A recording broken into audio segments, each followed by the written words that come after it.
I'm here today with Ephraim, who's one of my clients. We've worked together for about, how long has it been now, man? Like 6 weeks, 7 weeks, maybe 2 months?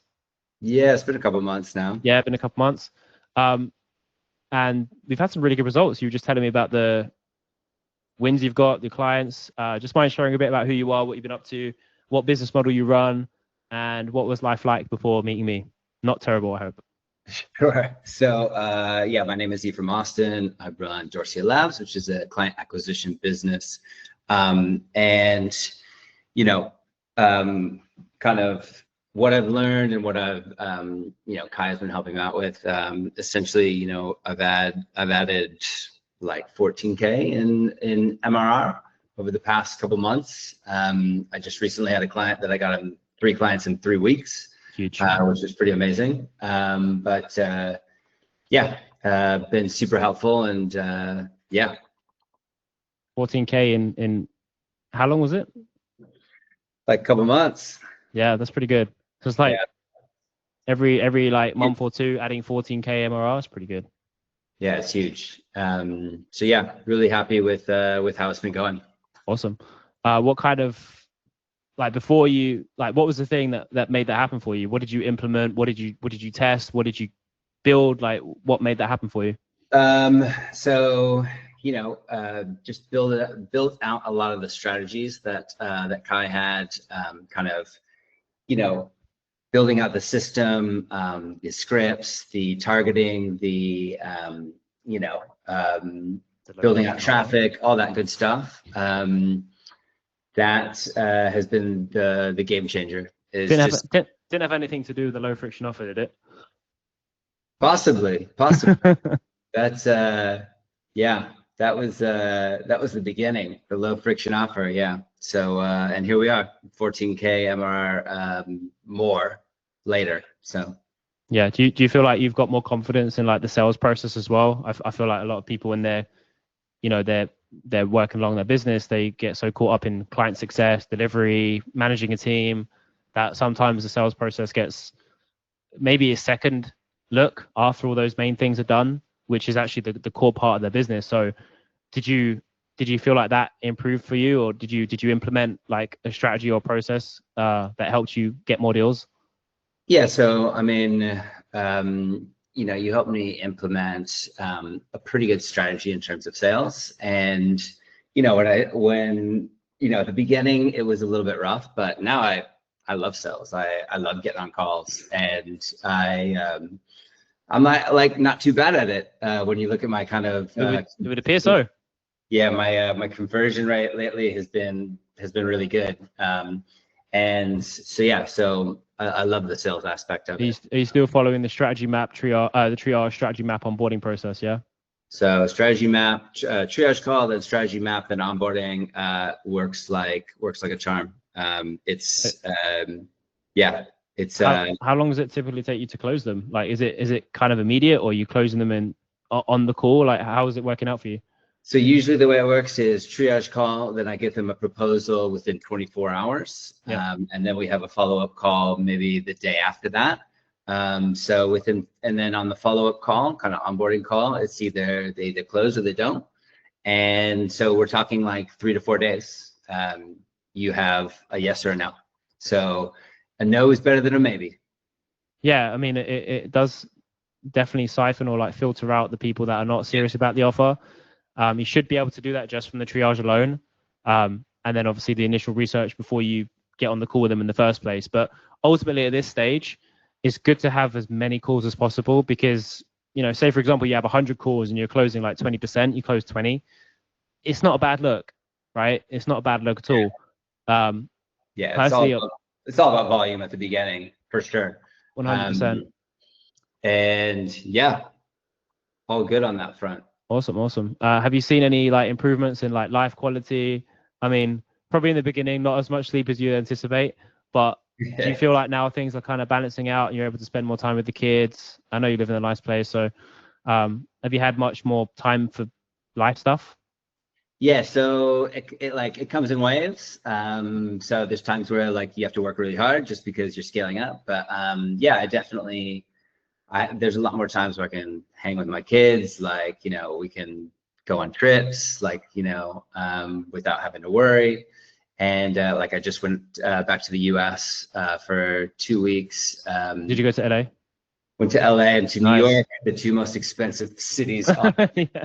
That extra 14K definitely helped. Yeah. But yeah, it was great. And if I was some employee at some company, like, Oh, you never get the time off. or like I wouldn't be able to do that. So Yeah, that's awesome. But now you're getting like tons of opportunities. Just scroll back, like, I mean, when you started doing this, like, did you think it'd be like this quick? Because it's a couple of months to get to what most people take to, like, trust me, the amount of people I speak to who have, large audiences, or just in general on the surface, on the front end, they look like they're doing fantastically well, are barely pulling in like 5K a month, 10K a month. The fact that you've been able to crack that in 2 months, at the end of the day, it's not even about me. It's not even about the strategy map or the low friction offers or anything that we do. Is a lot of it is down to you. I mean, at least 99.9%. We're just that 0.1% that gets you there a little bit faster. So, you're the one that put the work in. It's about having the framework and the strategies, which you guys help with. And then from there, it's just reps and it's implementation.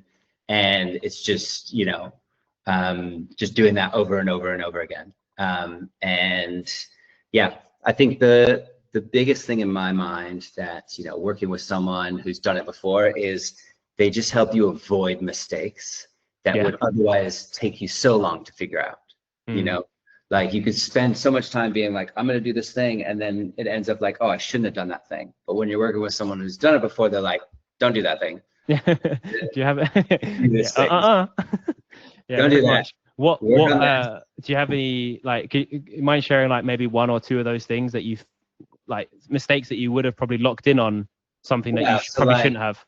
Yeah. So, at the very, very beginning, like I was thinking about like, oh, maybe I should like start doing some like ghostwriting or whatever.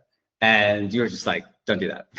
That's, like, let's stick with client acquisition. Like I was thinking about doing like some more content, and it's just like, you made a good point that like a lot of people doing content don't make any money.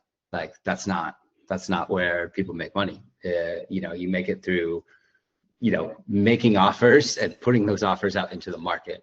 Yeah, for sure. I mean, with content specifically, there's, personally, I signed like 16 clients over the last like couple of weeks, and a lot of them were under the conception or misconception that, I mean, basically most of them had a load of content that was doing really, really, really well, and these guys had like hundreds of views, hundreds of likes, millions of views, hundreds of likes, whatever you want to call it, all the vanity metrics you can think of, but on the back end, it was looking a bit dry. So they're just missing that few things that's going to help them actually convert those people into traffic, because they're engaging with all these people every single day. It's like, well, might as well get them to pay you at the same time, or present them something that could solve a lot of their problems. It's so much easier. Like myself and yourself, we have probably less than 1,500 followers, right? I can't even remember how, you're not even on X anymore. That's the thing.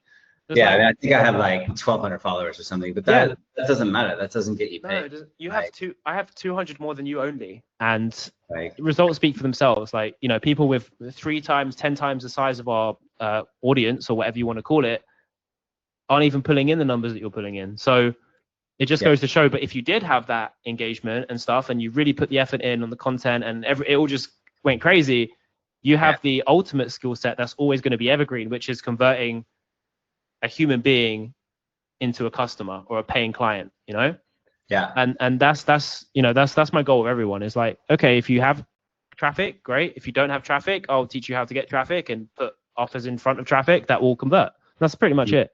So that's awesome. Like, yeah, man. So all right, so we'll just kind of wrap it up here for you, but just 2 more questions. I won't take up any much more of your time. I know you're extremely busy now.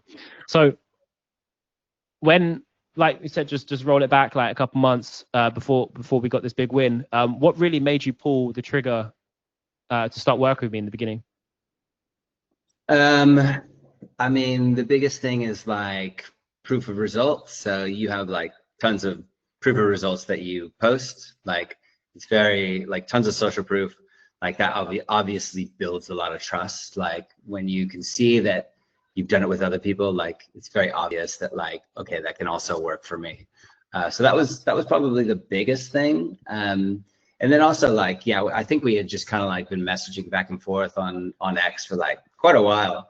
And yeah, I had just been following you for a while, and you know, I saw what you were doing. I liked what you were doing, and I liked the, you know, no bullshit approach. Like, just, you know, this is what it is. You have to do this thing, and then you can get this thing. Like, it's very simple. I'm a simple guy. I like to keep it simple. Basically, a caveman on the internet. Right. It wasn't anything to do with like the whole. Do you remember I had that blanket like on the front end was more like a consulting, more of approach? Because I feel like that attracted you as well a little bit, because you came from ex-corporate as well, didn't you? I feel like a lot of my clients and you know, people that really get good results, they kind of have this corporate-y approach, and they've seen something online and they thought, you know, maybe writing is the key to unlocking my 9-to-5 freedom, or whatever the case may be. So they look at like some of the bigger creators or writers on the space and think, fuck, that's how they do it, I'm going to do that as well. But they miss out all the other bits, you know, in terms of the selling process and how to get people to say yes and all this kind of stuff. But I feel like a lot of my, like Gonzalo, for example, he's like ex Rolls Royce, you know, he just quit his Rolls Royce, and now he's signing like ExxonMobil and like BP as clients. And I'm like, my mind is so blown, because imagine if I had like that actual real corporate consulting experience other than just like corporate recruitment, it would have been complete shutdown. But it's really cool that I feel like I attract a lot of these. Another client just signed up, and she's like ex Coca-Cola, ex HP. Yeah, nice. Corporate consulting. So I feel like a lot of these guys come in overly smart people, but when they break it down, they think it needs to be really complicated to get clients or like do this stuff. But really and truly, it's like, it's this thing, then that thing. Super simple. But it's like, oh, wait a minute, it should be harder than this. Yeah, and I'm a perfect case of that. Like, I overthink stuff all the time, and I remember, you know, when we first started, you were like, dude, stop overthinking. It's true.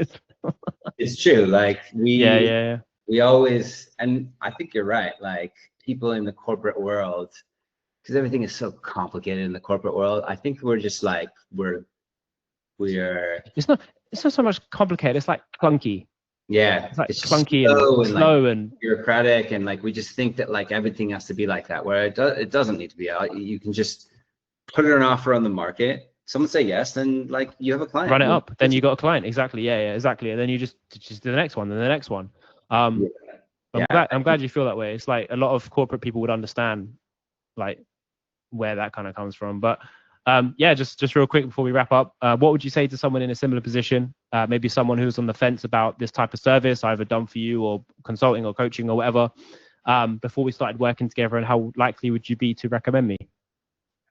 Yeah, I mean, I highly recommend. I would say if you're kind of on the fence, like, don't overthink it. Just try it. And see if it works, and high probability that if you put the work in, it will work. So yeah, highly recommend.